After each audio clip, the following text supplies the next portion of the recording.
Good evening, everyone, and welcome to the third broadcast of New Thought on the News series. I was thinking today of a quotation that's attributed to Albert Einstein and variously paraphrased, something like, we cannot solve a problem from the same mindset or consciousness from which it was originally created. And I would like to think that this series, New Thought on the News, is our contribution in some small way to addressing the political and social events of these days from that perspective. Because using New Thought spiritual principles and through the very generous models and guidance that have been provided by our resident expert, Jim Kenney, in his reference to cultural sea change, I really do believe that we're looking at the issues that are confronting us in a very concrete and real way in our society. And at the same time, we're trying to contextualize those issues from a different frame of mind or consciousness so that we really might start to get to the underlying causes that manifest in these kinds of social symptoms. And so that's why I'm inspired by these programs and by Jim and by tonight's Association for Global New Thought co-host, Dr. David Alexander, who is the senior minister of the New Thought Center for Spiritual Living in Lake Oswego, Oregon, and a member of the AG&T Leadership Council.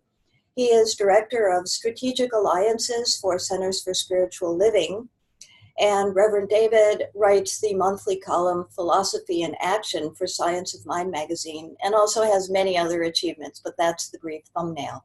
So with that, I'm going to introduce David to provide an opening invocation for our session tonight. David? Wonderful. Hi, Barbara. Hi, Jim. Great to be with you both again. And hello to everyone who's tuning in, either live or watching this later. Let's just take a moment to take a breath right where you are. Notice that you have dedicated yourself and this time. You have set this time aside and dedicated your mind, your heart, and your consciousness to perhaps a new perspective, a refreshing drop of water in a dry desert of polarization and antagonization. And we come together in this moment to lift up our hearts and minds into a deeper understanding of our oneness, of the divine life that is always seeking to express itself in, through, and as us, and the greater evolution of consciousness that is knocking at our door through every story, through every bit of news, through every unfoldment of our lives individually and collectively. So I bless this time together. I bless the Association for Global New Thought and its leadership team for pulling these seminars together, and our executive director, Barbara Fields. And I especially bless the wisdom, the insight, and the perspective that our wonderful Jim Kenney brings to the table and helps us through these cross-current times. I simply call this time together good and very good and allow it to be. And so it is. Thank you, David. Why don't you go ahead and introduce Jim a little bit for people who haven't been on these calls in the past? Absolutely. So excited to be back again and to be with Jim. Jim Kenney is co-founder and executive director at Common Ground, an adult education organization and study headquartered in Chicago, Illinois. He's author of Thriving in the Cross-Current, Clarity and Hope in a Time of Cultural Sea Change, founding trustee of the International Committee for the Peace Council, and project coordinator, bringing together influential religious and spiritual leaders to serve world peace. Co-editor of the Interreligious Insight Journal and former founding trustee and global director for the Council of a Parliament of the World's Religions. Thanks, David.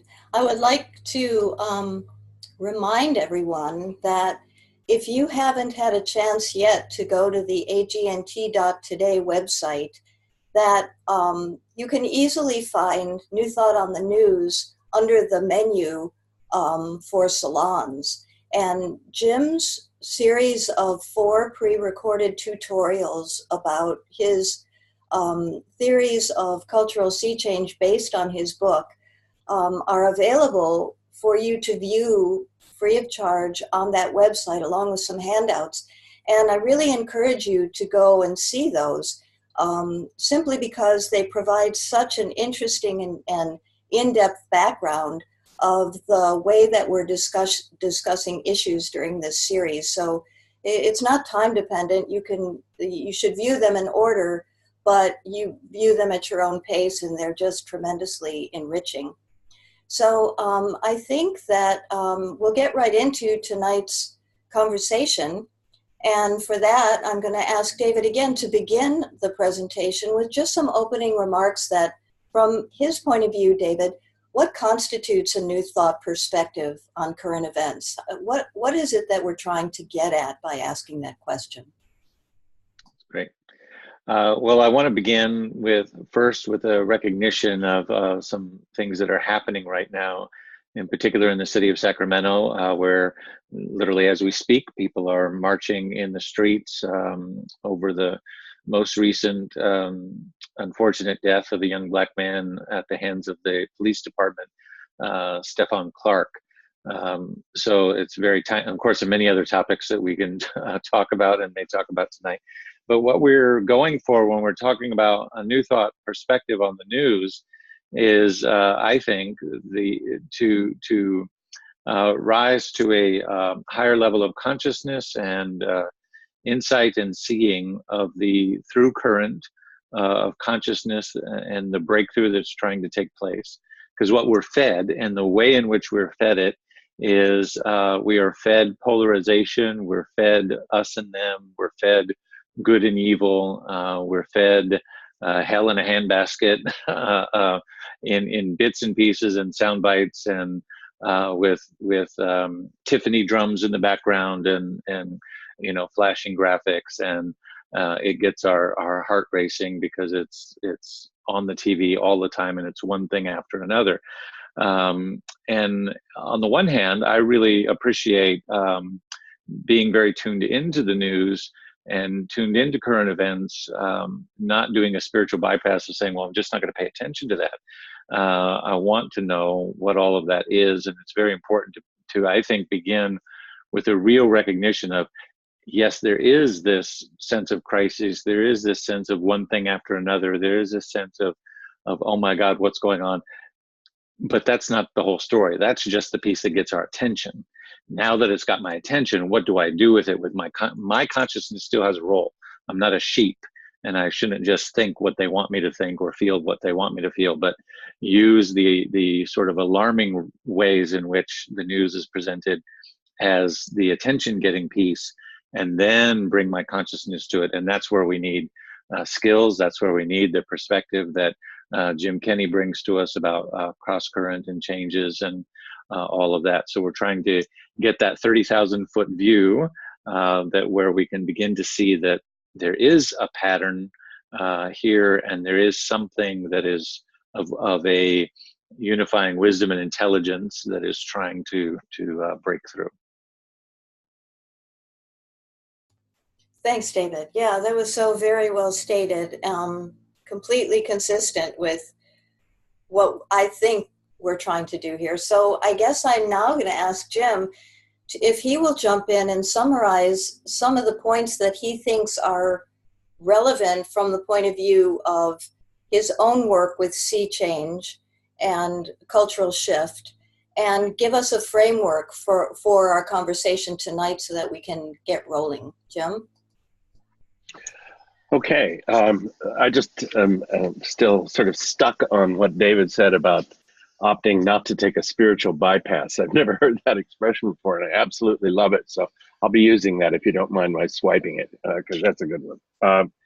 So let me just say a few words. First of all, what do we mean by, or what do I mean by sea change? That's a term that I use to denote the phenomenon of cultural evolution in our time. First of all, I mean, the book is a conversation about, and the 4 tutorials explore, and our conversations in New Thought in the News have explored the idea that there is such a thing as cultural evolution. I believe it very strongly.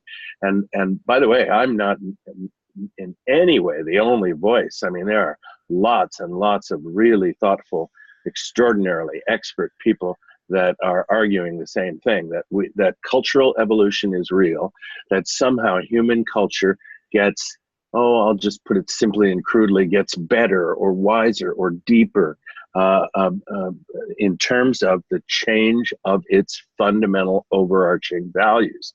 That doesn't mean, and a big mistake that people often make is to assume that that means that events smooth out, that we have only good presidents, that our foreign policy is in order and is in the hands of qualified people.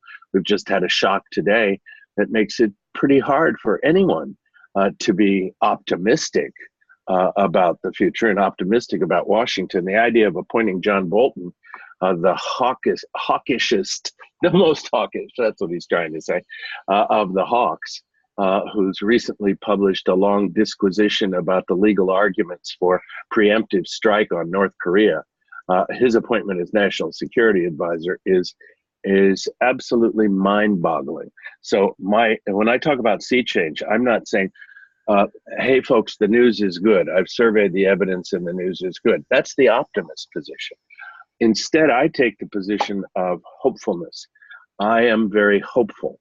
And it's not because I believe that events are smoothing out or getting better, or that institutional structures are better and deeper and wiser and so on, but rather that our fundamental values are changing. And so in the book, I talk about 3 benchmarks that help us to understand how our values are changing, the direction in which they move. Now, we've provided a handout that's available on your website. It's a handout specifically for tonight. It's a 2-page or 2-sided handout. And the basic idea of it is reasons for global hope. And we'll be talking about 3 of those tonight, but 3 of those reasons for global hope. But there are 10. And I think it's really uplifting. But I begin the handout, or the first graphic on the handout, talks about 3 benchmarks or 3 of the good signs that come with cultural sea change. 3 of the ways in which our values are changing and changing in a constructive and progressive way.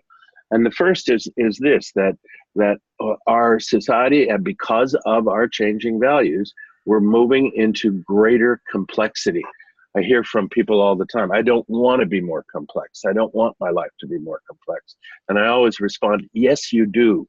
You don't want your life to be more complicated, but you want it to be more complex, more involved, richer, and so on. For years, I've been using this example. If you see a tangle of band instruments outside the orchestra room, that's complication. That's a mess. But when you listen to the performance of an exquisite symphony, that's complex. And complexity is great. Complication we don't need. So the more you know about the world, the more complex your view of the world, the more complex your values. If I believe in fairness, I may come to realize that it's a whole lot trickier and a whole lot more complex to be fair and to live fairly in the early years of the 21st century. So new values, changing values, more progressive values bring with them greater complexity. Hand in hand with that goes the second observation, which is that we are becoming more and more aware of the fact that we live in an interdependent universe. Now, in a way, we're rediscovering this because all of the great spiritual traditions have argued for interdependence, perhaps none as articulately or exquisitely as Buddhism, and that's been a big influence on me, but the idea that we live in a universe in which every person, place, thing, word, event influences and is influenced by every other.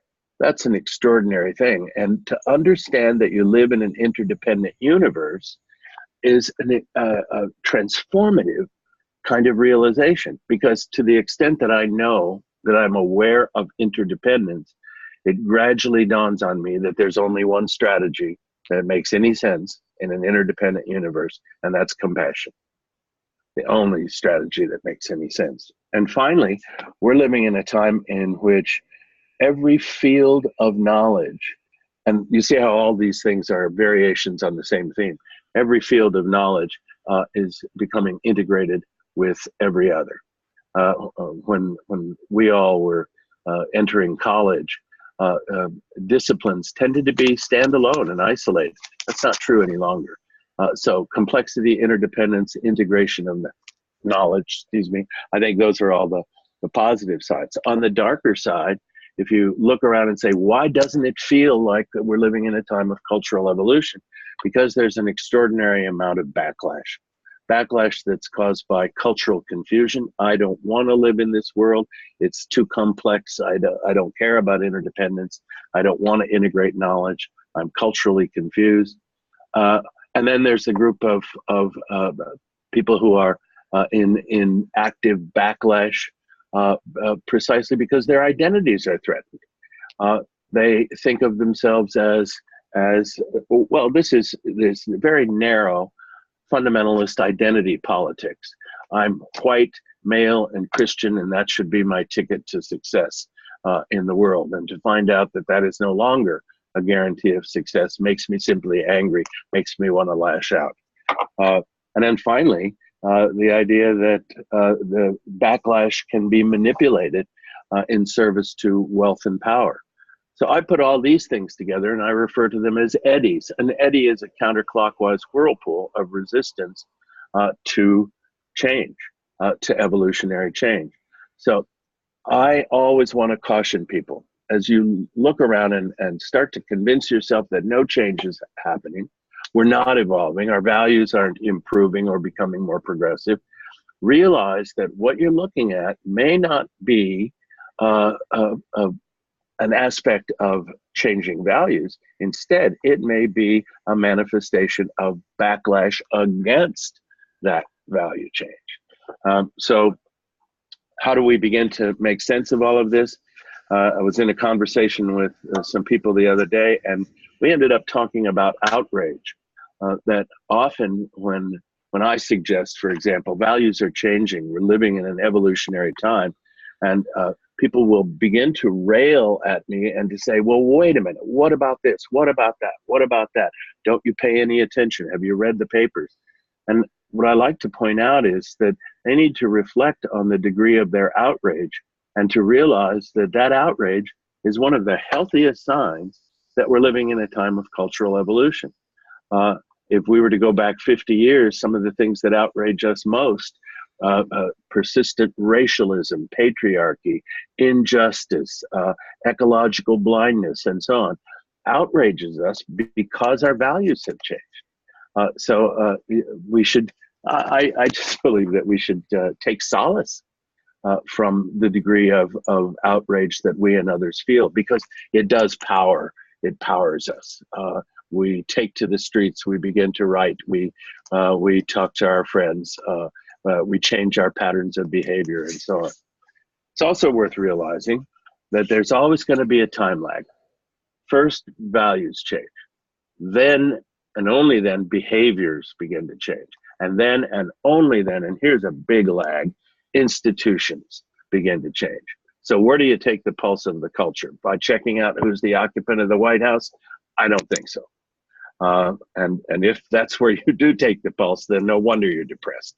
But instead, look in your own heart. Look in your own in the inner recesses and reserves of your own changing consciousness. Realize how much it's changed in your own adult life and how different your values are from those of your grandparents, and how different they probably are from those of your grandchildren. If your grandchildren haven't made the scene yet, if they haven't appeared, they will. And imagine a conversation with them. What do you suppose their racial, gender, ecological, social justice attitudes will be? Do you expect them to be more mature, more progressive, more hopeful, more energetic than you? I think that's a pretty good bet. So what we're going to do tonight, as I say, the little handout that's available to you all, you don't have to run and get it now, but I hope you will grab it after this conversation. It outlines 10 reasons for global hope, and we're going to talk about 3 of those tonight. And one I think is particularly appropriate. Well, I think they're all particularly appropriate. One is the evidence of the erosion of patriarchy, women's voices. I just read an extraordinary article that appeared in today's Washington Post. The article appears to be just about Trump's new female accusers and how they put him in greater political danger. But if you read more deeply in the article, it lines out how apparently the most potent force in American electoral politics at the moment is the galvanization of women, the energization of women as candidates, and women as a new, deeply focused voting bloc. So we'll talk about that a little bit. We'll also talk about the next generation. We've seen the incredible response of students from Marjory Stoneman Douglas School, but also students from around the country demanding that something be done about guns. And once students like that begin to find their voices, I think we're going to discover that they have a lot to say about a lot of other things. And finally, thank you. Finally, I want to say a word or two about violence. And when I said earlier, and then I'm going to wind up here because my time is a couple of minutes from up. When I said that I'm by no means a solitary voice here, there are lots of thoughtful people who say it more broadly and better and perhaps more persuasively than I can. And one of those people is Steven Pinker. And he has written an extraordinary book called The Better Angels of Our Nature. Better Angels of Our Nature. It's 3 or 4 years old now, but the subtitle is How Violence Has Declined.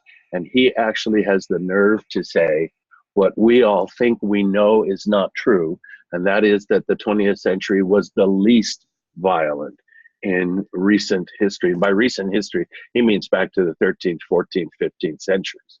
He's also written a brand new book that everyone should, I think, run out, grab, and read. It's called Enlightenment Now. And talk about something that will put a spring in your step. Steven Pinker's Enlightenment Now will do the trick. And there's some others that I could mention. That'll do. So, David, I saw you taking notes and thinking hard, and I think that at this point, I'd like to ask you if you have some response or additional comments to make that kind of shed light and move forward on some of the things that Jim has just said. Sure. I'll give it a try. I'm just trying to take it all in. That was brilliant, Jim. I think everybody should just go back and watch that again and take notes, because there was a lot there. The thing that struck me the most, really all of it, but the notion of more complex, more interdependent, and more integrated, and underneath more interdependent, Jim, you brought up this idea that the only appropriate response is compassion, and that really struck me, because as we move through some of these topics, and while it's true that from the last thing you mentioned that we're living in less violent times, we are more interdependent. We are more also interconnected.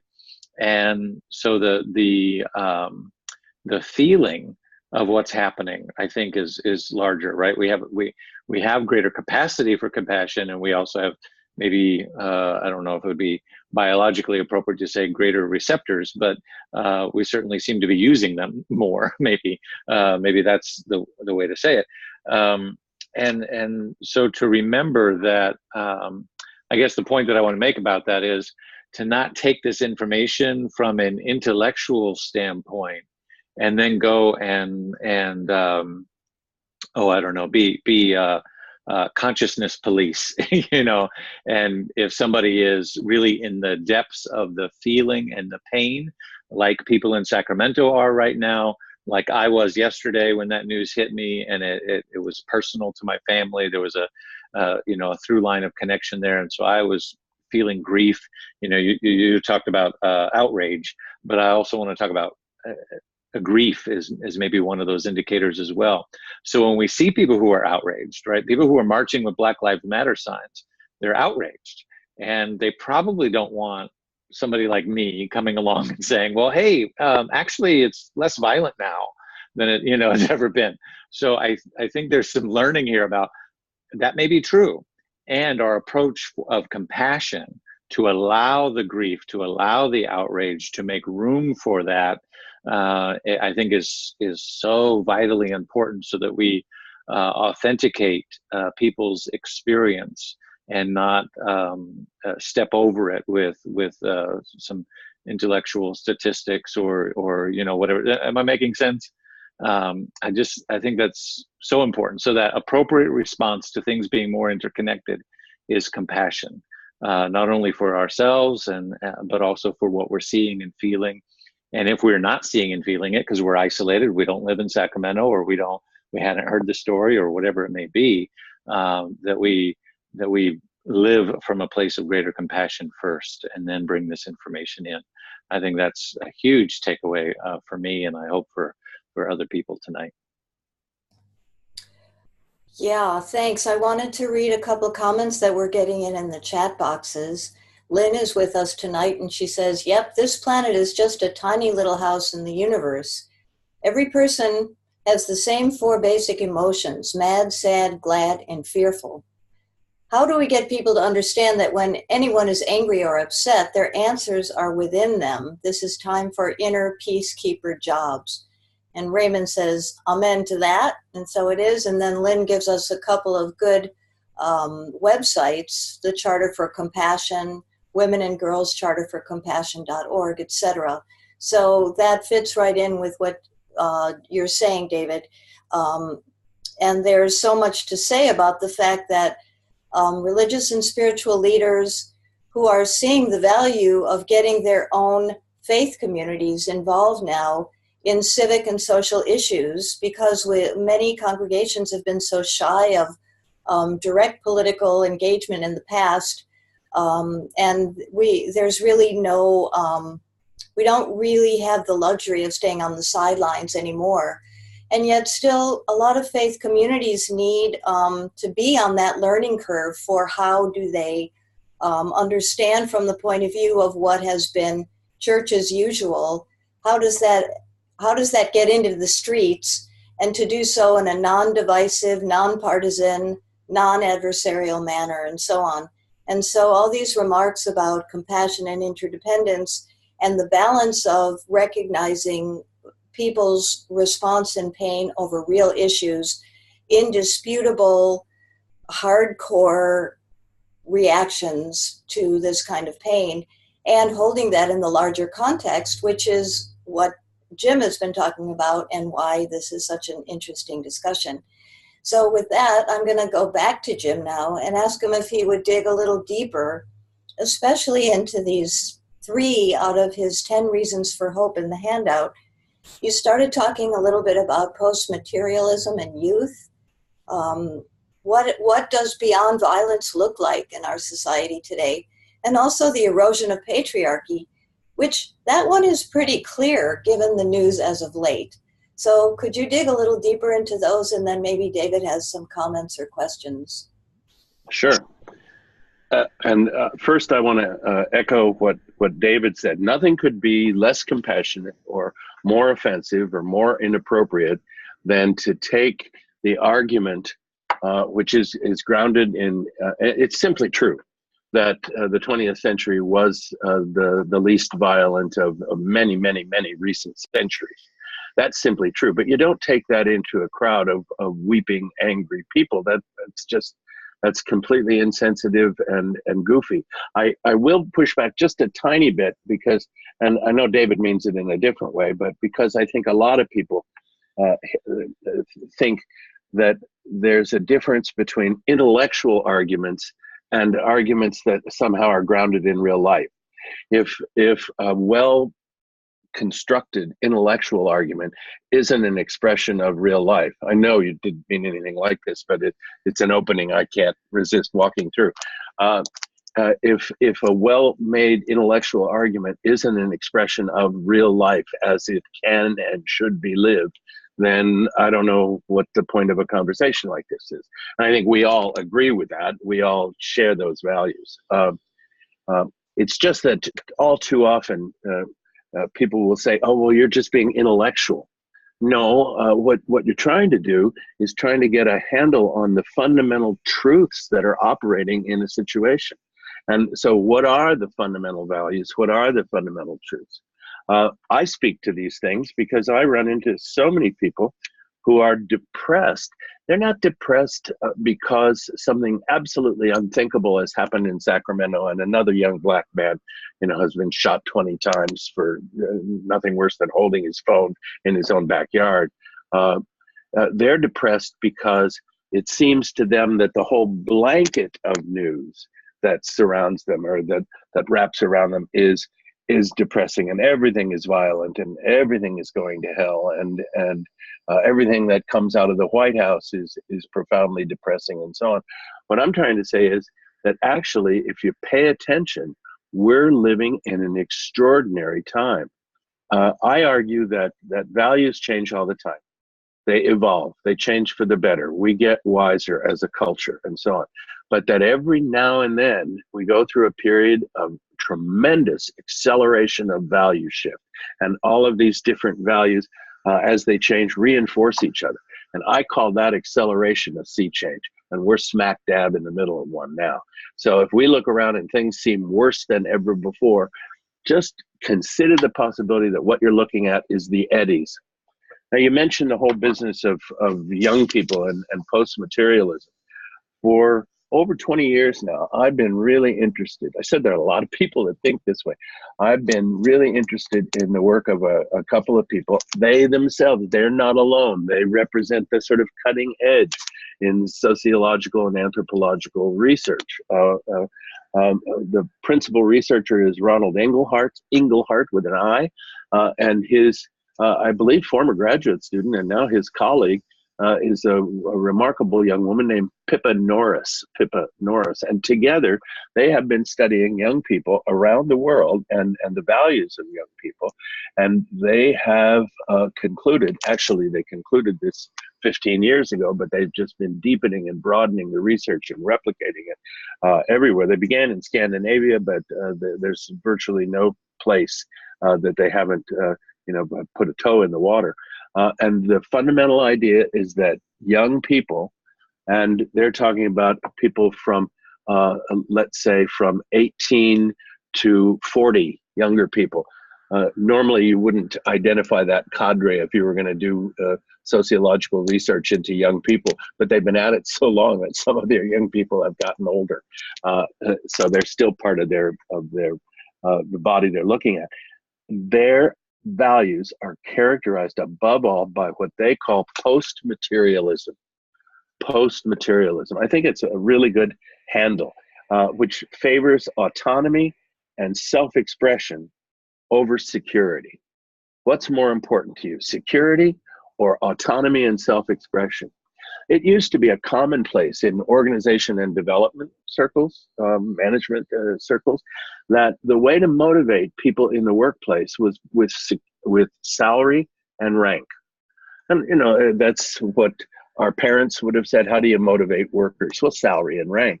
But it turns out, and lots of researchers have commented on this, that turns out that more and more young workers want significance. They want to be engaged in something meaningful. They're intrigued by the pursuit of significance, as the great human value essayist René Dubos used to write. There's nothing more powerful and motivating than the pursuit of significance. Well, this whole business of post-materialism, which they break out, Pippa Norris and Ron Inglehart, they break out into post-racialism. People who just are even confused a bit about the racism and the racialism of their parents' generation. How were you people ever like that? How did you ever value others in that way? So the younger generations tend to be post-racialist. They tend very strongly to be post-sexist. With respect to religion, they tend to be inclusivist and pluralist rather than exclusivist. The exclusivist is the one who says, I'm right, therefore you must be wrong. The inclusivist is one who says, I'm probably righter, but you're right enough. I always call that the I think we can get you in model. And then there's pluralism, which is the idea that more than one religious or spiritual path can be utterly and absolutely valuable. Here's one that says, the idea of God doesn't make sense to me. And the other one says, I couldn't live without the idea of God. Okay, can both of those perspectives somehow be true, be valuable? And the pluralist is one who says, yes, this post-materialist generation is much more responsive to that than to the old blandishments of fundamentalism. Ecological sustainability and sensitivity, this is true. It's so much stronger in the younger generation, and I do have grandkids, and I know that they are much more ecologically sensitive as young people than I ever was at their age, and it just makes me happy. And fairness and justice, so that goes hand in hand with all of this, and so you see it in these kids. From Marjorie Stoneman Douglas and all around the country, never again. So I think this is a tremendous reason for hope. If there's anything that's going to dispel the eddies that are on all sides in our time of identity crisis and fear and resurgent racism and patriarchy and stuff, if anything's going to dispel the eddies, it's young people. But there's one other little cadre that's worth mentioning, and that's women. Women, and I want to say, and the handful of men, both of them, who get it, who know what women are on about, what they're talking about. The erosion of patriarchy, I think, is real. There are NGOs all over the world that are working for and with women, empowering women, and so on. 10 years ago, most of those groups talked about women's issues. I'll tell you that today, most of the groups I know about don't talk about women's issues. They talk about human issues. And they recognize that as women, they bring a unique perspective, but the issues are human. Women in politics, do track down that article in the Washington Post today that, as I say, seems to talk about Donald Trump's female accusers, but it goes on to talk about the groundswell in American politics, women running for office, mothers and grandmothers speaking out, acting up, organizing. This is, it seems to me, we've seen the presence of women in Virginia, in Pennsylvania, in a host of special elections. We're going to see more. If there's a real shakeup in the House of Representatives come November, and I think there will be, the role of women is going to be extraordinarily significant. And when you talk about women's values and so on, you have to bring into that gay rights. That's an extension of this same conversation. And also, you can't talk about it. Good friend of mine, Susanna Heschel, who is the daughter of the late Abraham Joshua Heschel, one of the great Jewish thinkers of the 20th century. And I heard her, must have been, it was 25 years ago in Chicago at the Parliament of the World's Religions, Barbara. And she was saying, we have to understand that when we speak of Mother Earth, we call her Mother Earth, and we proceed to treat her exactly the way we have treated women down through the ages. And she says, if you think that's a trick of words, you don't understand. It's real and it's vital. So that's another one. And then this idea that Steven Pinker, I just want to remind you, is the author of a brand new book called Enlightenment Now, that, as I said, it will put a spring in your step. It'll make it put a smile on your face when you get up in the morning and you remember what he's talking about, Enlightenment Now. But he also wrote this wonderful book called The Better Angels of Our Nature, why violence has declined. The 20th century, the least violent in human history. And here's his list with respect to homicide, torture, slavery, domestic abuse, hate crimes, bullying, barroom brawling, and domestic cruelty to animals. On every one of those fronts, it's solid that rates are way down in the 20th century. If you apply the death rate that obtained in the period of tribal warfare in human prehistory and early history, if you apply that same death rate and project it on our 20th century population, we would in the 20th century have experienced not 100 million deaths in war, which we did, but 2 billion if we were dying and killing each other at the same rate that we did in the tribal period. It's extraordinary. Even capital punishment, way down. And it's the kind of book that, or it's the kind of argument, if you don't feel like reading the book, find him on YouTube, Steven Pinker, talking about violence. He has done TED Talks and so on.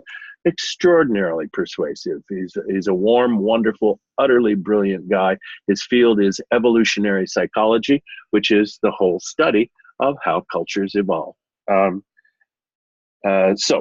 Those are the three, and I think our timing is pretty good.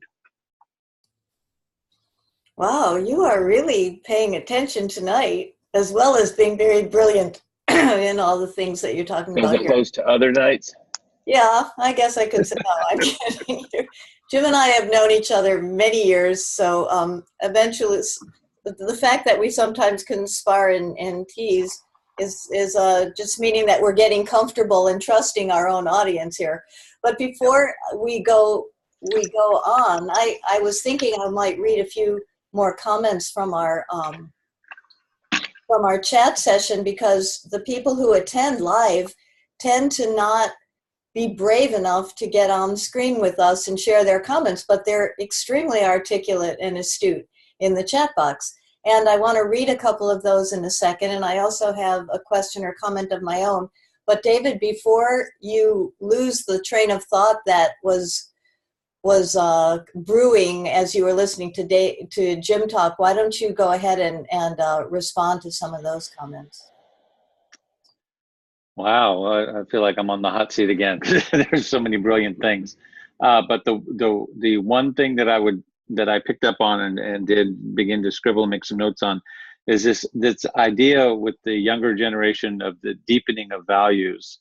And I hope I heard that right. It was a change in values, but what I heard was a deepening.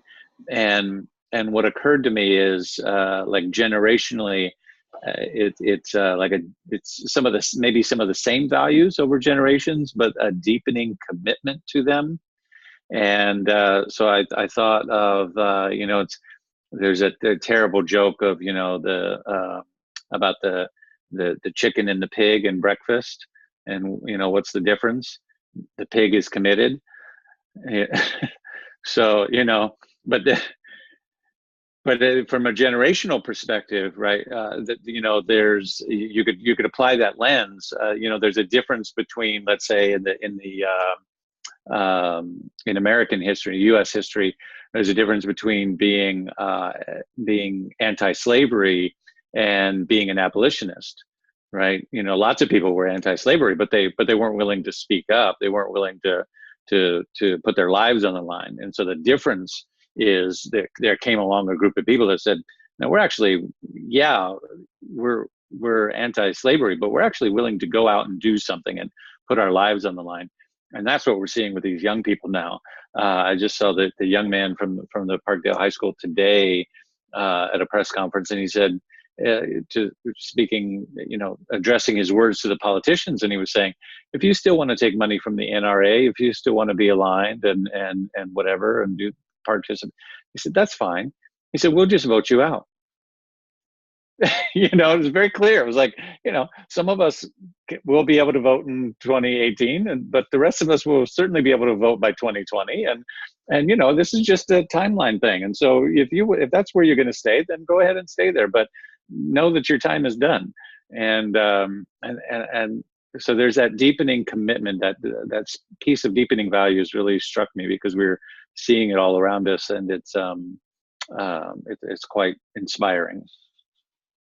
So I think I'll stop there and let us talk. Yeah, thanks, David. I love that chicken and pig joke, by the way. That really hits the mark. And also, one of our attendees tonight, Karen Lindberg. Hi, Karen, who's a friend of ours and has attended a lot of the AG&T conference events, has pointed out that 25,000 women have applied to Emily's List for funding in recent weeks. Of course, Emily's List is a site where you can learn all about training and funding arrangements and campaign support for women candidates, which is, I can't even imagine what we're going to see in these midterm elections. And then the idea of the difference between accountability and responsibility. I remember years ago we went through a process with someone from a think tank down in the southern part of the United States, and he had us make an elaborate list of all the things that we cared about and wanted to create projects for and participate in. And then we had to decide at the end of a long process. He asked us each, one by one, who feels responsible for this issue or for this program? And everyone raised their hands because, yes, we feel responsible for this issue on climate change, this issue on women's rights, these issues on peace and justice. And then he said, okay, now here's a project on peace and justice or women's rights. Who feels accountable for that? And pretty much everybody had to hesitate, because the difference between that is kind of like the difference between the invested chicken and the committed pig, right? And this is something that I think our young people are teaching us. And I guess I want to ask Jim this question. I almost hate to put this on the table, but I remember the 60s. I remember the commitment of young people during the Vietnam War and all kinds of adjunct issues that we were out in the streets marching about. And there's something inherent to youth when it comes to idealism and passion and commitment and the rejection of mainstream materialist values, which we all said, oh, we'll never have anything to do with that system. And then, I mean, I make no bones about it. I think I'm still a hippie. I don't think I ever really evolved. But maybe that's not such a bad thing, because as we see, many people thought that that was just a manifestation of youthful idealism and went on to take positions in, the so-called system without a backward glance at those values and the kind of passion that we exhibited as young people. So I guess what I'm asking you, Jim, is what's different now that was not going on in our time, and did we blow it, or is it just a cultural sea change as everything evolves? First of all, let me say, if you're still a hippie, it doesn't mean you didn't evolve. It means you didn't devolve. And I have to say, let me come back at you and say that the argument that you just framed is an argument that we hear constantly from the right. So where's your 60s now? The fundamental argument that all those 60s visionaries and so on are now, I don't know, selling used cars or insurance and cheating on their spouses. And I just don't believe that's true. I think that when I talk about the cultural evolutionary sea change, the beginning of this tremendous value shift in the direction of peace and nonviolent conflict resolution. You'll see if you look at this handout, a couple of times I mentioned PJS, and I noticed I didn't explain it. Peace, P, and nonviolent conflict resolution. J, social and economic justice and human rights, and S, ecological sustainability. Those values have become part of the fabric of our lives.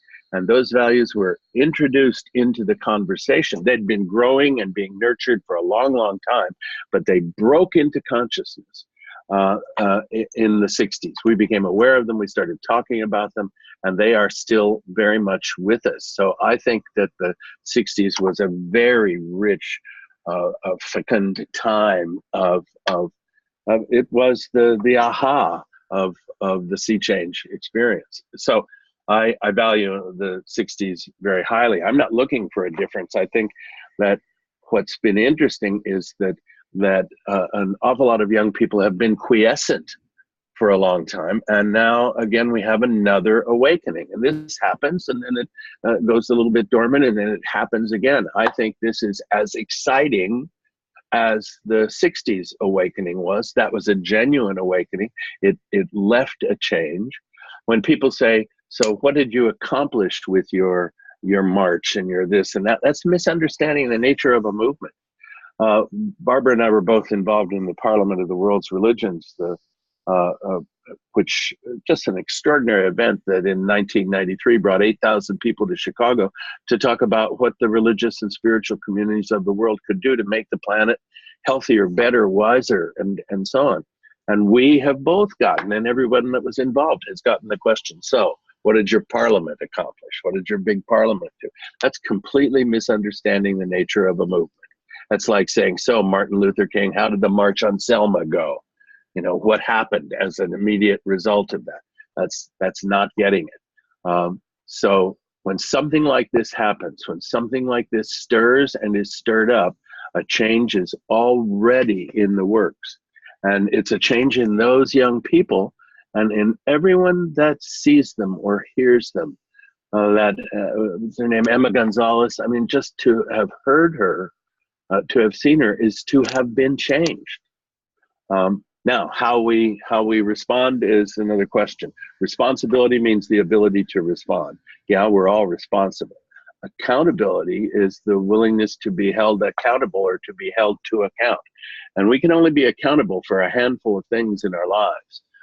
But if we choose and choose wisely and always have one, you know, then it seems to me that makes a big difference.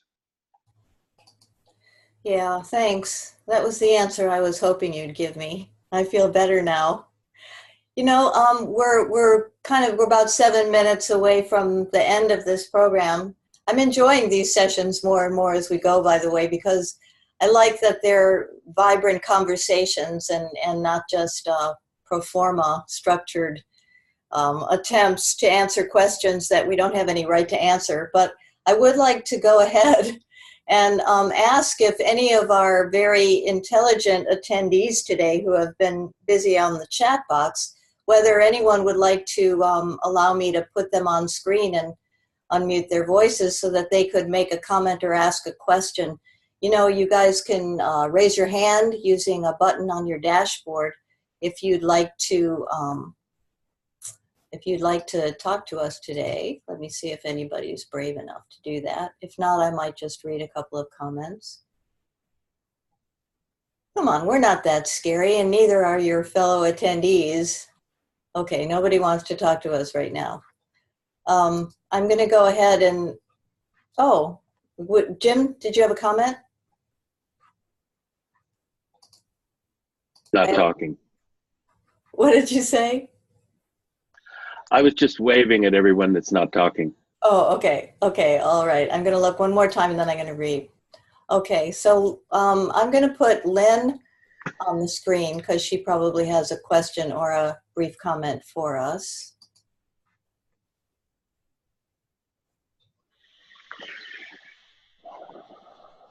Hi, Lynn. There she is. Hi.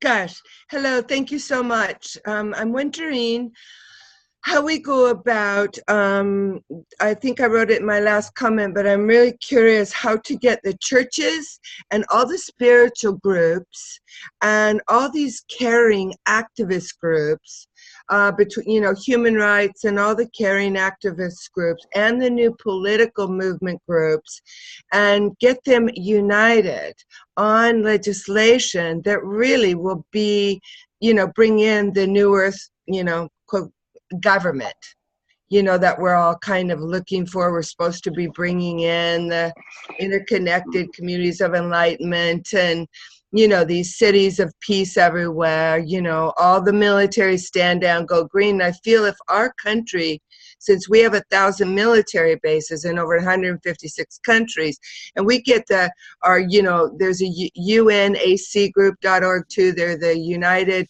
National Anti-War Coalition movement. There are 50 or so groups with Veterans for Peace, Code Pink.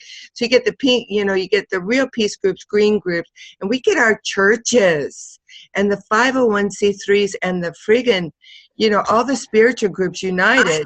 We're the 99%. It's, we're supposed to be able to, set, how the money is being spent in, with the people's budget. We're supposed to be able to say, all those government subsidies it's our money. It's not for the large corporations anymore. How do we? Does anybody want to, I want to take a brief stab at it, and then I want to ask Jim and David. Thank you, Lynn. Yeah, I know that you're very zealous and you're on the job all the time. I can see your presence there.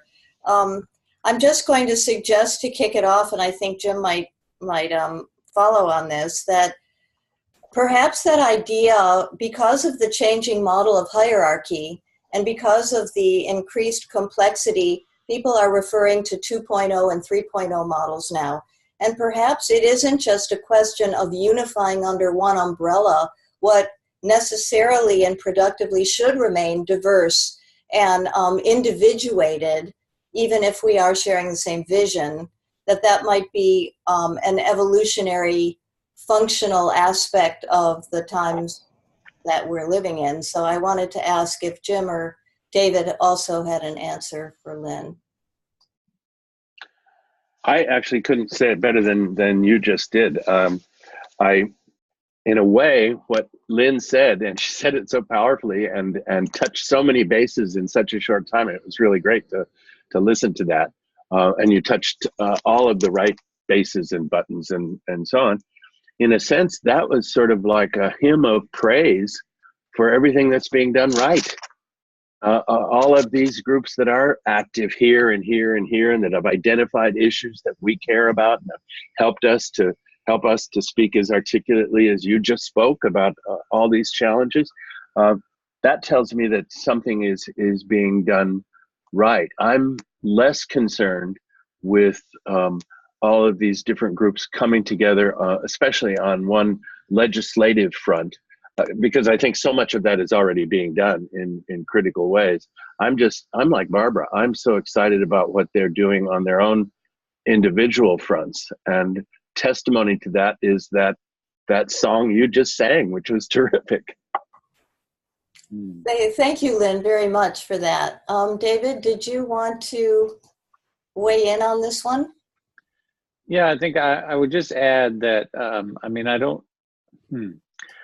what struck me with her comment is certainly that exactly what Jim just said, how great it is that there are all of these groups, and there are just a ton. When you start looking, my goodness, there's just so many groups trying to do good work, and not trying, but are doing good work legislatively or for the environment, humanitarian, etc. And so I think that as we continue to raise our consciousness, we continue to communicate with each other, I think there is something that's happening, and that's very good.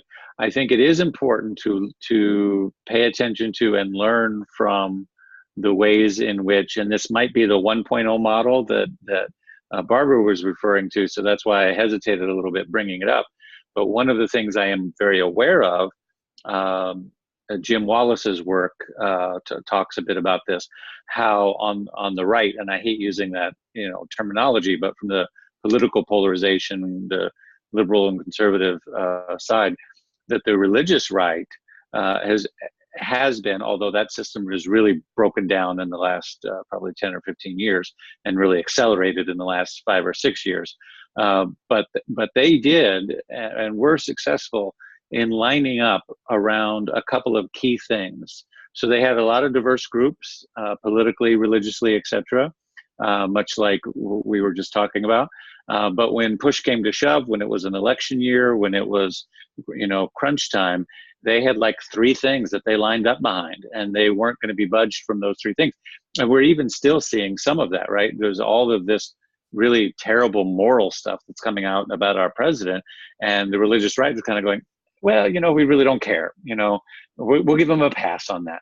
We'll give them a pass on adultery. We'll give them a pass on payouts for sex and these things that, nobody would have ever been able to get away with before. But we'll give him a pass because he's going to appoint the next Supreme Court judge, or because he's going to help us overturn Roe v. Wade, or, there's like three main things that are like, we're not going to budge from those three things. And I would like to see the left, so to speak, identify those three things, or four things, or five things, or whatever they are, and have that kind of coalescing when it comes time for it. I think they're better at it than, well, they have been. Their system is breaking down, and something else is emerging. But I think we should pay attention and learn from that. Yeah, I do completely agree. I think that with discipline and sort of more strategic thought, that we could be more effective, and that's what's being asked of us now.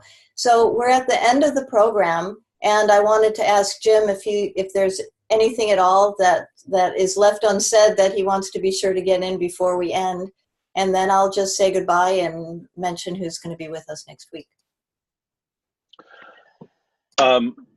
There was I'm going to end on a lighter note. There was a terrific New Yorker cartoon a number of years ago, but I've never forgotten it. And it's just two guys standing on a street corner chatting, and there's no particular setting. They're just talking. And one says to the other, lately I've been wondering, how come we never hear about the religious left? And that's all there is to it. And today, the religious left, and Jim Wallis is a wonderful example of that, because here he is. He's a very theologically and social value wise, he's a very conservative Christian pastor, but he's a social justice hard charger, and he is as progressive as you can get. So there's the religious left, and I do agree with what David is saying, that finding that single voice. And I think the place where it's going to come together is around the sacred earth.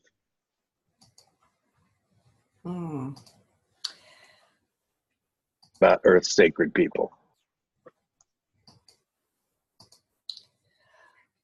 Okay, well, thanks everyone. Thanks, Jim. Thanks, David. Next week, we're not next week, but next month on March 22nd, on April 22nd, the fourth session. The New Thought leader that will be co-hosting with myself and Jim Kenny is Reverend Lola Wright, who is a dynamic young minister from Chicago, your hometown, my hometown actually. And I think that will be a very lively discussion, because Lola's got some opinions on stuff. So I just want to thank you all for being here. Thank Jim and David for the discussion, and we'll let you know by tomorrow where you can review this if you want to watch it again on a recording. Okay, thank you all very much. Good night. Thank you.